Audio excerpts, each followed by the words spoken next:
si lo ha hecho o no por el chat, o de repente por el micrófono, no sé, parece que ninguno. Juan Carlos, Cristina, Juliana, Gladys, ¿alguno de ustedes? ¿Ninguno? Juan Carlos es, ajá, seguridad y medio ambiente, muy bien. Seguridad, salud ocupacional y medio ambiente, muy bien. A ver, ¿quién más? Jimmy Carrillo, buenas noches, ¿cómo estás, Jimmy? Gracias por tu asistencia. Estaba preguntando si alguno de ustedes ha participado en la elaboración de algún instrumento de gestión ambiental. Oh, más seguridad y salud en el trabajo, que me queda. Pero has visto algo más o menos tienes la noción de lo que trata un instrumento de gestión ambiental. Y eso es exacto. Y eso es lo que vamos a tratar de repente quizás aclarar algunos puntos que quizás tenemos muy, muy borrosos en cuanto a la elaboración de estos instrumentos, a cómo se gestionaron, desde cuándo se inició toda esta avalancha de estudios ambientales, ¿no? Entonces, empezamos por lo que es el sistema de gestión ambiental, o en su abreviatura el SNGA. Muy bien. El sistema de gestión ambiental es un instrumento muy importante. Y como dice la lámina, tiene un objetivo. Y el objetivo principal, bueno, ahí dice, cuyo objetivo es cumplir los objetivos, valga la redundancia, ¿no? Y las funciones, cumplir los objetivos y funciones ambientales. Muy bien, está bien. ¿Qué más hace el Sistema Nacional de Gestión Ambiental? Es el que organiza todos los asuntos ambientales de manera descentralizada, es decir, podemos verlo con entidades, autoridades nacionales, regionales o locales, lo que quiere ver, lo que aclara el tema de la parte descentralizada. Transversal. ¿Por qué transversal? Porque agarra todos los entornos de análisis para poder hacer una adecuada gestión, ¿no? Y participativa. ¿Por qué participativa? Porque vamos a ser parte de esta evaluación, no solamente los que elaboramos o los que evaluamos el proyecto, sino los que como ciudadanía puede verse afectado de manera positiva o de manera negativa. Y también participativa, ¿por qué? Porque siempre hay un titular del proyecto, un proponente, alguien o una empresa, una entidad que quiere hacer algo y que obviamente, sabiendo que va a impactar, quiere ver de que se administre de manera adecuada esa gestión. Entonces, eso es lo que es el Sistema Nacional de Gestión Ambiental. ¿Y quiénes lo conforman? Este gran sistema de gestión ambiental, lo conforman, por ejemplo, el Sistema de Evaluación de Impacto Ambiental. Y esto es lo que normalmente conocemos, el CIA, cuyo órgano rector es el MINAM, el Ministerio del Ambiente. Muy bien, luego tenemos a la CINEFA. ¿Qué es la CINEFA? La CINEFA es el Sistema Nacional, es el Sistema Nacional de Evaluación y Fiscalización Ambiental. Este sistema, la finalidad de este sistema es cumplir con toda la legislación ambiental y la hace cumplir tanto para personas naturales como para personas jurídicas, ¿no? Y también supervisa y garantiza que las funciones de evaluación y fiscalización se hagan de manera correcta, ¿no? Obviamente también tiene la potestad sancionadora. Todo el mundo sabemos por noticias que muchas empresas, ¿no? Por una u otra falta dentro de la gestión ambiental, como decíamos el día jueves que tuvimos el curso de riesgos ambientales y plan de manejo ambiental, ¿no? La CINEFA, a través de la OEFA, que es el organismo de evaluación y fiscalización ambiental, tiene la potestad sancionadora en cuanto a todo lo que son las medidas o los compromisos, obligaciones ambientales que tiene un proyecto. Eso es lo que habla de la CINEFA. Luego tenemos al CINAMPE. ¿Qué es el CINAMPE? Bueno, el CINAMPE en sí es el Sistema Nacional de Áreas Naturales Protegidas por el Estado. ¿Y quién vela por ese sistema? Es el CERNAM, el Servicio Nacional de Áreas Naturales Protegidas, cuyo objetivo es la conservación de todas las muestras representativas de la diversidad biológica. No sé si alguien aquí es biólogo. ¿Hay algún biólogo, bióloga? No sé. Y Juliana, Cristina, ¿alguien es biólogo? Puede entenderme este tema en cuanto a la función que tiene el CERNAM aplicando el sistema del CINAMPE, ¿no? Entonces, ellos van a ver el tema de la conservación de muestras de la diversidad biológica. Luego tenemos al SINAFOR. ¿Qué es el SINAFOR? El SINAFOR está regentado, vamos a ponerle así, a través del SERFOR, del Servicio Forestal. Y es el Sistema Nacional. ¿Aló? ¿Me escucha?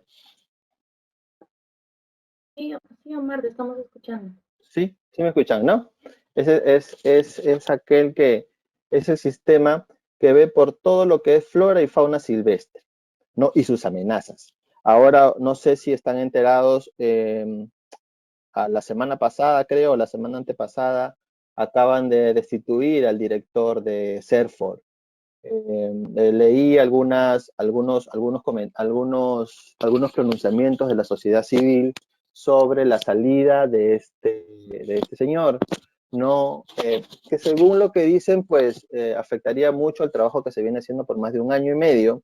Obviamente habría que ver también un trasfondo, pero definitivamente el cambio de gestión de una u otra persona, y si ésta está haciendo alguna buena labor, pues trastoca los planes que se lleva para este tema. En el caso de Serfor es un tema muy sensible.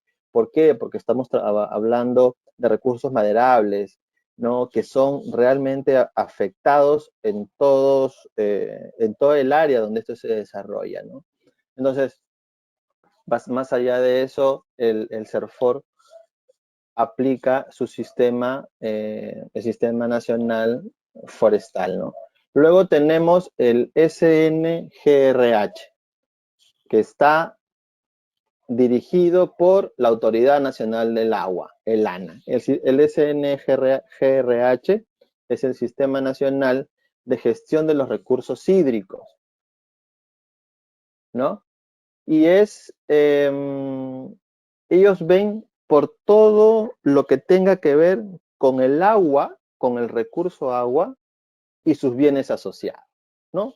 En este caso, si hablamos de bienes asociados, hablamos de diversas obras hidráulicas que se pueden hacer para de repente alguna regulación de la oferta del agua, quizás algún trasvase, un uso eficiente del agua que se le dé. Entonces ellos velan por eso. Luego tenemos al CINIA.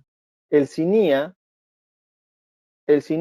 es el Sistema Nacional de Información Ambiental. En sí, el CINIA, que está dirigido por el MINAM, por el Ministerio del Ambiente, es una red de integración tecnológica, ¿no?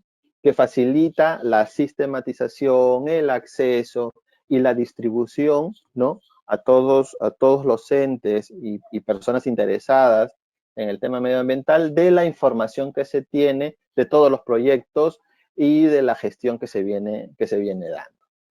¿Alguna consulta? Me faltó, creo, ninguno. No, ninguno, están los seis integrantes de este sistema de gestión ambiental. Muy bien.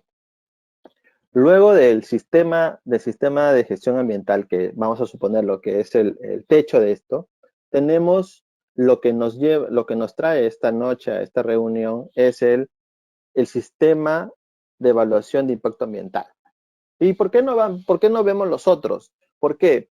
Porque los instrumentos de gestión ambiental nacen a partir del desarrollo del sistema de evaluación de impacto ambiental, o llamado CEIA, como seguramente han escuchado. Muy bien, entonces, para entender el CEIA tenemos que saber de dónde nace el CEIA, de dónde viene, quién lo hizo, cómo se propuso, ¿no? Entonces, para eso ponemos un marco normativo. En este caso, tenemos el marco normativo del CEIA. Y empezamos desde el 2001. Como ven ahí, se ha puesto a los lados los años en los cuales fueron, ¿cómo se llama?, promulgadas las diferentes leyes, decretos o modificaciones del marco normativo. Ojo, este marco normativo es un marco normativo marco, es lo inicial. ¿Por qué? Porque dentro de ellos van a haber muchas modificaciones, van a nacer los reglamentos de protección ambiental de los diferentes sectores, que ahorita vamos a verlos en una línea de tiempo, ¿no? Pero todo nace de acá. Entonces tenemos que en el 2001 se da la ley 27446, que es la ley del Sistema Nacional de Evaluación Ambiental, que fue modificada en el 2008 por el decreto ley 1078. Muy bien, luego de que se dé la ley 27446, en el 2005 se promulga la Ley General del Ambiente, bajo el número 28611, ¿no? A los 3 años sacan el decreto ley 1013, que es la creación del Ministerio del Ambiente. Entonces, pero la creación del Ministerio del Ambiente debe de tener cuál es su organización, cuáles son sus funciones, su alcance, qué principios tienen, cómo van a trabajar en este tema del sistema de evaluación de impacto ambiental, al 2008, ¿no? En el 2009 se obtiene mediante el Decreto Supremo 019 del 2009, que lo saca el Ministerio del Ambiente, se da el reglamento de la ley del CEIA. Y ahí nos vamos a detener un ratito. El reglamento de la ley de CEIA es en sí el reglamento en donde se define qué es un instrumento de gestión ambiental, o cuáles son los instrumentos de gestión ambiental o instrumentos de gestión dentro de lo que es el sistema de evaluación de impacto ambiental. Eso es al 2009. Y en el 2015 tenemos,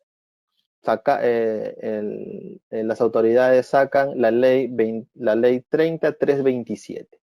¿Y qué es la ley? Es la ley de promoción de las inversiones para el crecimiento económico y el desarrollo sostenible. Un nombre bastante largo para una sola palabra.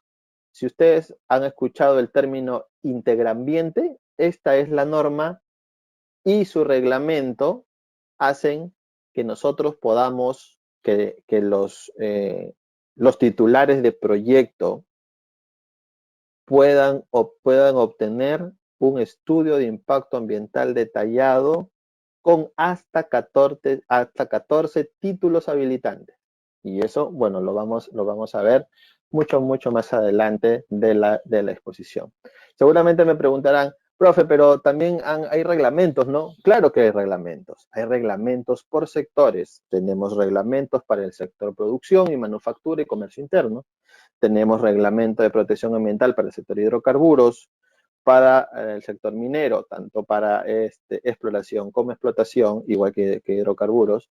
Tenemos el reglamento de protección ambiental para del Minagri, ¿no? Agricultura y riego.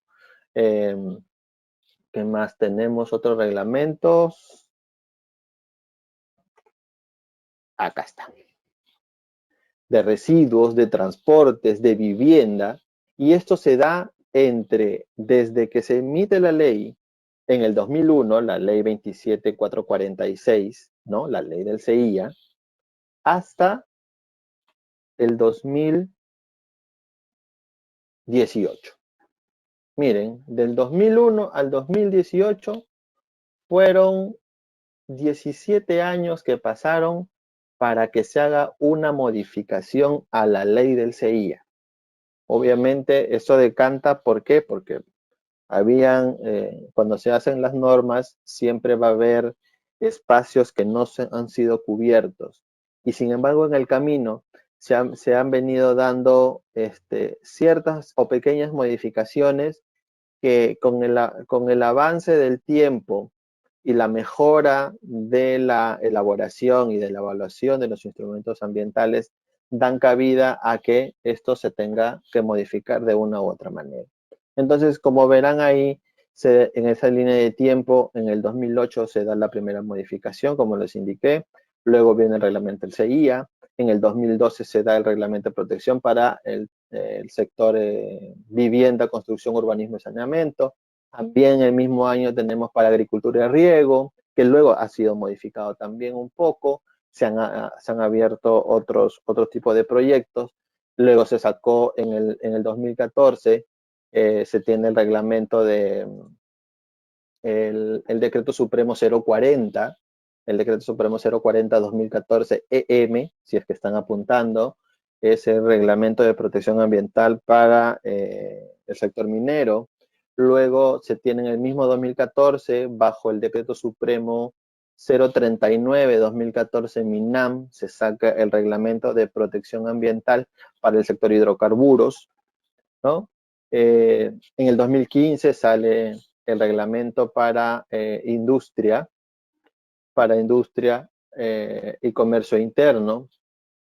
Luego en el 2017 tenemos para el de transportes, el de transportes y comunicaciones, y también para el de residuos sólidos, ¿no? En el 2017, ya obviamente ya para el de residuos sólidos, no sé si tienen a la mano ese dato, ya se tiene un decreto ley, ¿no? Y el reglamento para el manejo, o para la gestión en sí, para la gestión de los residuos sólidos. Y en el 2018 tenemos la segunda modificación de la ley del CIA.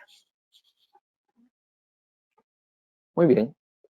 Ahora, nos preguntamos, pero, ¿qué es el CIA, no? El CIA en sí es un sistema coordinado, ¿no? Que en sí se ve y tiene un carácter preventivo. ¿Y por qué le decimos preventivo?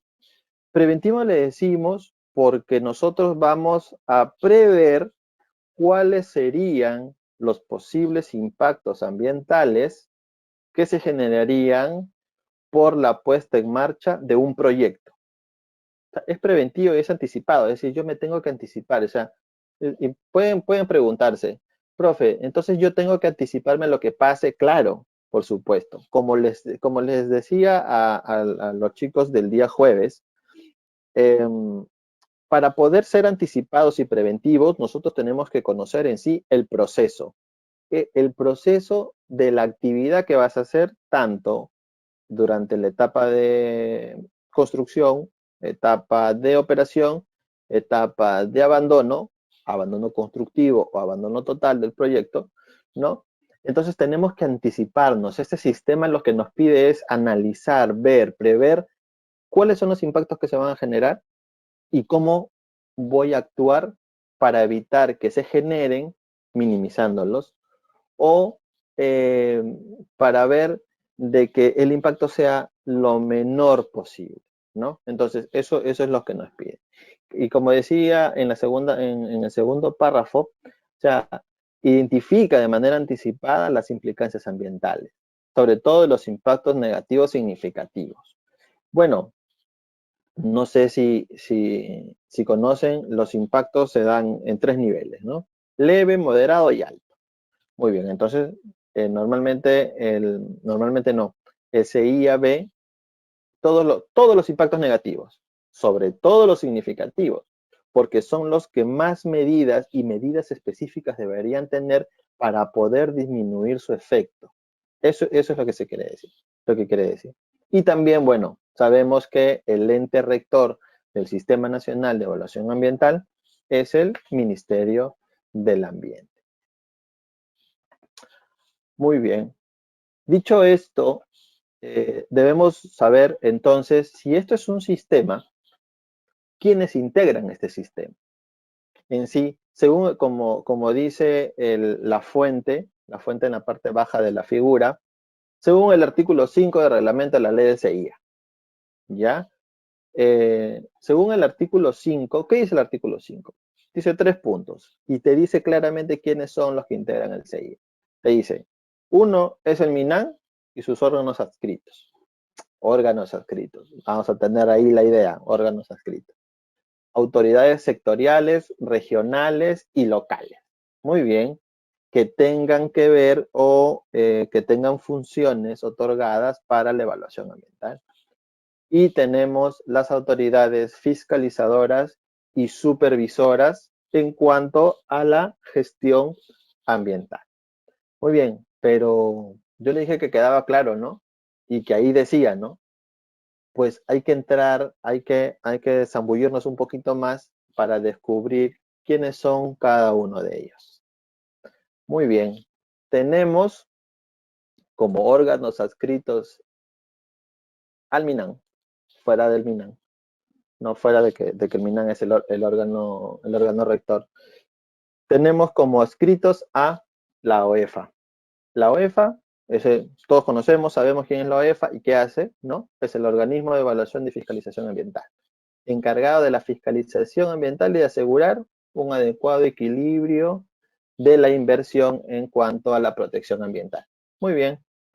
Número 2, tenemos al SENACE, que hoy en día pues causa bastante, está en todos los proyectos SENACE, tiene proyectos muy importantes a nivel nacional, ¿no?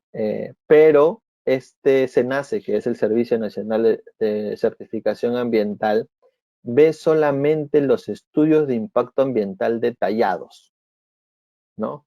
Ahora, ¿pero por qué los detallados? ¿Se acuerdan que en láminas arriba vimos que se evalúan los impactos significativos? Muy bien. Los impactos significativos normalmente se observan, se ven en proyectos de envergadura grande cuyos impactos son significativos. Entonces, al SENACE se le ha transferido funciones, también se le ha transferido sectores para la evaluación de sus estudios de impacto ambiental detallados y los que provengan del mismo. Sí, SENACE evalúa instrumentos técnicos sustentatorios. Ah, pero ¿y qué es eso? Ah, lo vamos a ver. Pero lo evalúa, pero este instrumento técnico sustentatorio nace de un estudio de impacto ambiental detallado. Entonces, vamos a ponerlo así, el estudio base, el estudio madre del cual nace este instrumento de gestión ambiental como el ITS, no, lo va a ver SENACE. También está viendo algunos temas, también está viendo evaluaciones, clasificaciones de proyectos, ¿no? Que no puedan tener alguna clasificación anticipada, valga la redundancia. Luego, como tercer adscrito, tenemos al Instituto de Investigaciones de la Amazonía Peruana, que es la que está especializada, ¿no?, en la conservación de los recursos naturales de la región amazónica propiamente. Luego tenemos al CERNAM, al Servicio Nacional de Áreas Naturales Protegidas, ¿no? El cual ve por la conservación de todas las áreas naturales protegidas a nivel nacional. Luego tenemos al IGP, el IGP que es el Instituto Geofísico del Perú. Es aquel que ve todos los fenómenos relacionados con las condiciones físicas de la Tierra. No sé, muchos tienen, bueno, yo tengo en mi celular un aplicativo del IGP sobre el tema de sismos, creo que es, si no me equivoco. Alguien lo tiene, en el cual te avisa, Sismos Perú, el cual te avisa en un segundo, bueno, hasta ahorita funciona así, sobre ciertos sismos que se dan a nivel nacional. Obviamente, el IGP lo que nos da el reporte de sismos, claro, sí, Juan Carlos. Así es, el Instituto Geofísico nos puede dar información para poder hacer parte de una línea base, ¿no? Parte geofísica. tierra. O sea, información primaria muy valiosa para la evaluación de impactos ambientales de un proyecto X. Luego tenemos el Instituto Nacional de Investigación en Glaciares y Ecosistemas de Montañas, el INAEGEM, ¿no? En el cual está encargado de hacer la investigación científica de todos los glaciares y los ecosistemas de montaña, que son muy especiales, valga la redundancia.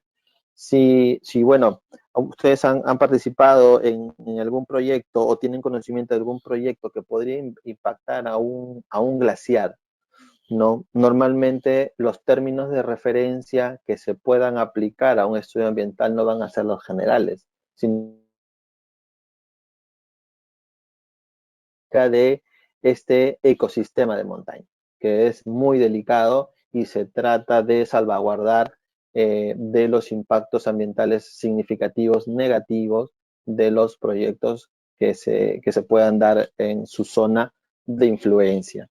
Bueno, luego tenemos al Servicio Nacional de Meteorología e Hidrología, nuestros amigos del CENAMI, los que nos dicen, nos van a dar los pronósticos del tiempo, si va a llover, si va a ser frío, mucho frío, poco frío, va a haber luz solar, no va a haber sol, no, nos va a dar todos los datos sobre las áreas en hidrología, meteorología, ahora hay que ver de esa información que nos sirve a nosotros también para poder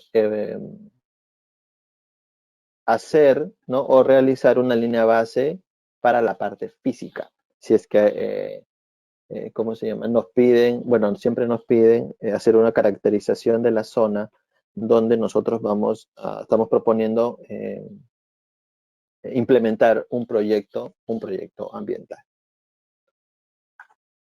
Muy bien. Así como los adscritos, así como los órganos adscritos que habíamos visto, también luego de la primera parte de los que integran el CIA es el MINAM y sus órganos adscritos, que ya los acabamos de ver, ¿no? También se tienen las autoridades sectoriales, regionales y locales. Bueno, las autoridades sectoriales en sí tienen funciones en cuanto a la gestión ambiental. Ellos van a ver el proceso de la evaluación de este impacto ambiental. ¿Y cuáles son esas autoridades sectoriales? Entonces, tenemos autoridades sectoriales como el Ministerio de Energía y Minas. Pero el Ministerio de Energía y Minas tiene direcciones. Una es la de hidrocarburos y la otra es de minería, ¿verdad? Entonces, estas dos direcciones, bajo el control del Ministerio de Energía y Minas, van a ver la evaluación del impacto ambiental de todos los proyectos hidrocarburíficos y mineros a nivel nacional, tanto en mar, obviamente para hidrocarburos, en mar, en costa, en sierra y en selva. Para la parte minera, todo lo que es sierra y también parte de costa, alguna parte de selva. Luego tenemos al Ministerio de Agricultura y Riego, ¿no? Ellos, el Minagri, van a ver todos los estudios ambientales sobre proyectos agrícolas que tengan que ver con la agricultura y con los sistemas de riego. Luego tenemos al Ministerio de Salud, que, bueno, pero ¿y cómo se relaciona? Podrían decir, no, el Ministerio de Salud, que voy a poner un hospital. Si voy a poner un hospital, voy a generar algún impacto ambiental, claro, vas a construirlo, ¿no? Y para construirlo, no sé si hay algún ingeniero civil en el grupo. Para construirlo hay que saber cómo construirlo, hay que saber dónde construirlo, ¿no? Entonces, para eso, ¿cómo se llama? El Ministerio de Salud ahí está, Juan Carlos, ingeniero civil. Muy bien, Juan Carlos. Tenemos que conocer muy bien cómo es que se va a hacer y bajo ese conocimiento del proceso constructivo de ese proyecto vamos a poder identificar adecuadamente los impactos ambientales negativos, ¿no? que se vayan a generar. Pero esto no va a ser directo con el Ministerio de Salud, sino también tiene un ala o un adscrito, se podría decir, como la DIGESA. la DIGESA, que es la Dirección General de Salud Ambiental. Entonces, ellos también tienen que ver con el tema de los proyectos que se vayan a dar dentro de su jurisdicción. Otros, tenemos el Ministerio de la Producción. El Ministerio de la Producción es la parte de manufactura, comercio interno y también está la de pesquería, ¿no? En pesquería, así como hay manufactura y comercio interno, pesquería tiene dos ramas, lo que es consumo humano directo y lo que es consumo humano indirecto. Es decir, lo directo quiere decir que es todo el recurso, ¿no?, hidrobiológico que nosotros como personas vamos a consumir, ¿no? Y el indirecto es el procesamiento del recurso, es decir, la obtención, por ejemplo, de harina de pescado y o sus derivados, ¿no? Luego tenemos como otra autoridad sectorial al Ministerio de Transportes y Comunicaciones. El Ministerio de Transportes, en este caso, ve las grandes obras viales, carreteras, puentes, puertos. Hoy día estuve enterado de que se hacía la audiencia pública de una ampliación del puerto en Chancay, por ejemplo. El Ministerio de Transportes seguramente ha participado de esta audiencia pública, una que es la primera audiencia pública que no presencial a nivel nacional que se da, obviamente, bajo el contexto COVID que en estos momentos todos nosotros estamos viviendo, ¿no? Se ha hecho hoy día la audiencia. Eso es bueno para conocimiento y noticia de ustedes, ¿no? Luego, en el tema de comunicaciones, tenemos las instalaciones de las antenas, que hoy por hoy han sido bastante maltratadas, vamos a ver, no maltratadas de golpe, bueno, también quemadas, ¿no? Sino también maltratadas por desconocimiento, quizás, de las tecnologías nuevas que se vienen dando y que, bueno, como estuve leyendo por ahí algunos reportajes, algunas opiniones, todavía 5G no va a llegar, salvo alguien tenga alguna noticia reciente y me diga que sí, ya vamos a tenerlo, lo vamos a tener el próximo año, pero el Ministerio de Transportes y Comunicaciones también ve, ¿no? Evalúa estudios ambientales para la instalación de antenas, ¿no? Antenas de radio, televisión, celular, etcétera. Luego tenemos el Ministerio de Comercio Exterior y Turismo, que esto ve en sí todo lo que es el sector turístico, instalación de hoteles, servicios, etcétera, que también mejora de servicios, sobre todo mejora de servicios a nivel turístico. También ellos ven, parece increíble, pero no es que tengo que hacer un estudio para, este, para mejorar un servicio hotelero de repente, o un servicio turístico. Sí, claro que sí, tienes que hacerlo, tienes que revisar. El Ministerio de Construcción y Saneamiento, Vivienda y Saneamiento, el ministerio que ve por las obras sanitarias, construcción de viviendas, edificios, etcétera, ¿no? Y bueno, entonces esa es la gran cantidad de autoridades sectoriales que están, que forman parte, integran parte del CIA. Y luego tenemos a las autoridades fiscalizadoras y supervisoras. Como ya habíamos visto anteriormente, entre las autoridades fiscalizadoras y sancionadoras tenemos a la OEFA, que bueno, ya hemos hablado de ellos, ¿no? A dónde llegan. Y aquí llegan nuestros amigos de OSINERMIN, del Organismo Supervisor de la Inversión en Energía y Minería. Pero la pregunta saltaría, ¿ellos también ven medio ambiente? No, ellos no ven medio ambiente. Ellos, si bien es cierto, tanto para minería y tanto para hidrocarburos, te van a dar, vamos a ponerle así en términos futbolísticos, te van a dar el play de honor para que tú comiences a construir tu proyecto en energía eléctrica o de hidrocarburos y de minería. Ellos van a ver todo lo que es el detalle técnico de tu proyecto. Una vez, un dato, una vez tu estudio ambiental, tu estudio de impacto ambiental haya obtenido su certificación, el segundo paso es obtener una serie de permisos, una serie de vistitos de OSINALMIN, ¿verdad?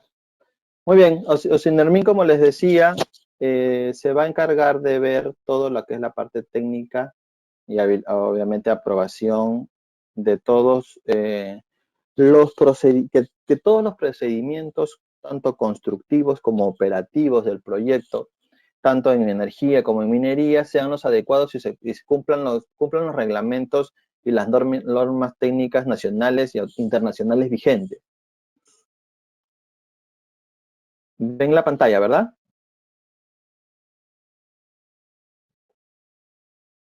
Ven la pantalla, muy bien.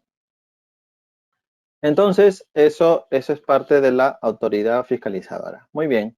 Luego de eso tendríamos que saber, luego de que ya acabamos de pasar quienes integran el CIA, eh, tendríamos que saber qué o qué funciones cumplen las autoridades competentes.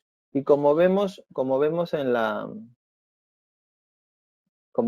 presentación, en sí, las autoridades lo que van a cumplir es, van a conducir, nos van a llevar, nos van a guiar por todo el proceso de evaluación ambiental, ¿no? Es decir, nos van a dar una asesoría tanto legal y técnica de los asuntos ambientales relacionados al proyecto, porque cada proyecto tiene una serie de temas legales y temas técnicos que se tienen que abordar, obviamente, por el grupo de especialistas con el que cuente la autoridad competente a cargo de la evaluación. Luego, ¿qué otras funciones tienen las autoridades competentes? Pues es el de emitir normas, guías, ¿no? Guías técnicas, lineamientos para poder guiarnos, pues, ¿no? De manera adecuada durante la evaluación. Luego nos van a facilitar el acceso, es decir, toda la información de un proyecto es de libre acceso, como ustedes saben, ¿no? A través de las diversas plataformas que tienen las autoridades competentes. Luego, pues una vez se tenga eso, se hace pues el proceso de participación ciudadana mediante la realización de talleres, mediante la realización de buzones de sugerencias, que son mecanismos de participación ciudadana, ¿no? Audiencias públicas, acompañamientos también, ¿no? Durante el tema de la gestión ambiental. Pues todo eso siempre va a llegar al MINAM, todos los estudios son remitidos al MINAM, pero también dentro de las funciones de la autoridad es derivar, si es que requiere el proyecto, la opinión de una entidad competente. En este caso me preguntarían, profe, ¿y quién puede opinar? Bueno, depende del proyecto. Vamos a suponer, yo tengo un puente. Este puente va a cortar, ¿no? O va a pasar por encima de un río. ¿A quién podría yo enviar una opinión técnica? ¿A qué autoridad competente tendría que yo vamos a suponer, como Ministerio de Energía y Minas, a quién le debería preguntar, oye, ¿qué va a pasar si pasa el puente por aquí? ¿Ah? ¿Quién está encargado de ver al ANA? El ANA, claro, como autoridad competente de la gestión del recurso de agua y de los bienes asociados. ¿Por qué? Porque creo que Juan no me va a dejar mentir. Cuando vas a instalar un puente, tendrías que ver cuáles son las características físicas de ese río a fin de poder quizás construir algún componente que no afecte al cauce, es decir, quizás construir alguna obra hidráulica que funcione bien con la instalación del puente. En este caso, podríamos pedirle claro, exactamente, tendríamos que saber la batimetría del río para nosotros poder después proponer un componente adecuado. Y tienes mucha razón, Juan Carlos. Entonces, esas opiniones, nosotros o sea, la autoridad competente lo puede solicitar. Por ejemplo, si yo veo un tema de petróleo, por ejemplo, voy a traer hidrocarburo, va a venir del mar, va a llegar, se va a poner en un multiboyas y por ahí por una tubería subterránea voy a mandar hidrocarburo a una planta, ¿no? Caudales máximos y mínimos, claro, así es. Así es. Y ojo, para los caudales máximos y mínimos teníamos que ver un tiempo de retorno.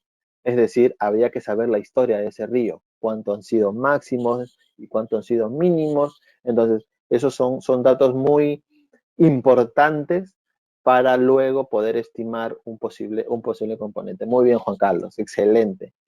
Entonces, yo a quién le preguntaría si voy a poner una tubería que pase por una población. ¿Quiénes son los que conocen ese tema?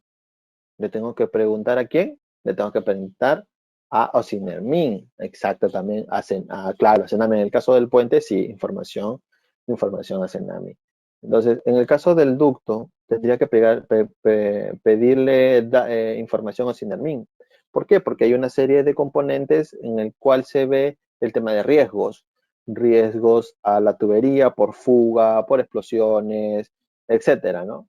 Entonces, porque ellos son el organismo técnico en sí que te va a ayudar a ver de que ese proyecto cumpla con las normas técnicas nacionales e internacionales mínimas necesarias, se puede decir en este caso, ¿no? Para poder darte el play de honor a tu proyecto. Muy bien. Entonces, el CEIA, luego de haberse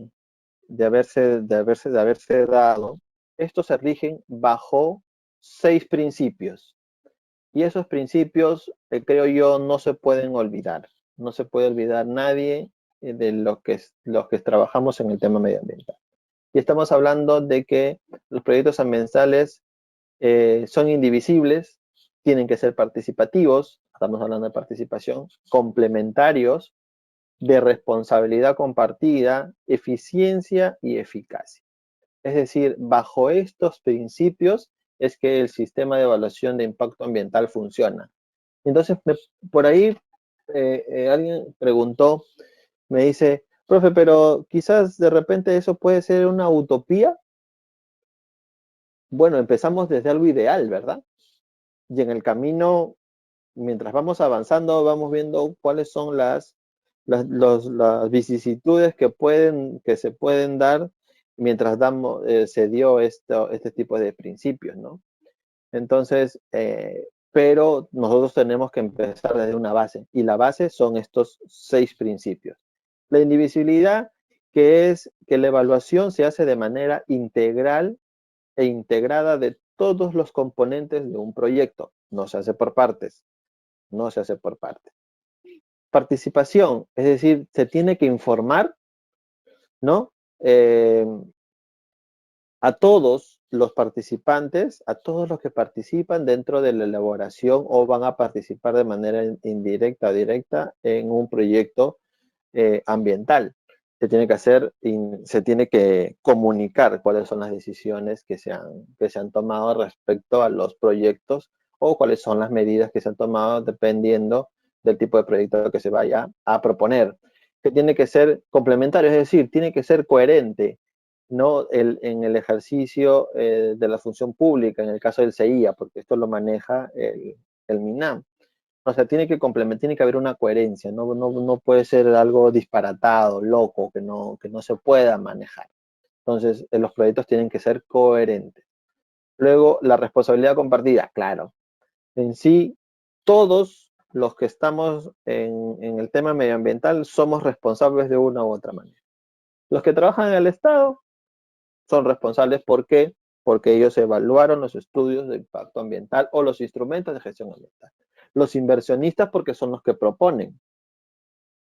Los inversionistas pueden ser nacionales, pueden ser del Estado o quizás pueden ser privados.